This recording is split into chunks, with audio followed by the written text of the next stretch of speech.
feel like what Gentry's also describing is that, like, people don't have critical thinking skills. Adults don't have critical thinking skills. And so the nuances he's describing that people need to engage in, a lot of adults don't have. And so it is easier to be like, I'm going to do this rule. I'm going to follow this policy because Mhm. to actually think about the nuances around deploying this. A prime example of this is one of the students that are my mentee at my school. I went into his classroom to check up on whether he did an assignment that we discussed he needed to get in to get his grade up.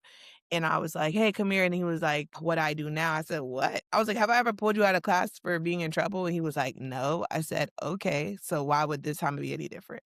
And then he was like, "'Cause every time everybody else pulling me out of class because I did something wrong." And in that moment, it reminded me that of 2 things. One, like, these adults need to have more positive interactions with these kids if they're gonna assume they're in trouble time because that's kinda crazy. But 2, like, I supported him in the critical thinking skills of, like, you need to treat people how they treat you, and I have never pulled you out of class because you're in trouble. So, like, let's have a nuanced experience in this moment, because oftentimes then students conflate all adults to being the same in the building because this is a experience that is common for them. And so it is important that you're also pushing kids to be like, hey, that might be your reality with those people, and that's not our reality in this relationship. I'm actually here to like see what's up with this so that we can get your grade up before the quarter ends, you know? And I think that's making me think about love and joy as a side of resistance because I care about this kid enough to like be following up when I have a million other things to be doing because I'm a school administrator, but I want you to be successful. And I told him like, I can't care about you graduating more than you,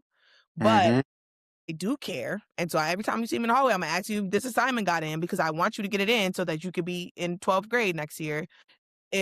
I give my peers, I tell every one of my administrators that experience because I'm like, this is a problem that he only sees y'all as a side of like punishment. Like that's weird. And I think I appreciate having those moments because I use them to interrupt problematic thinking on the leadership team of like, yeah, no, this is an issue. Like that these kids don't feel seen and valued by you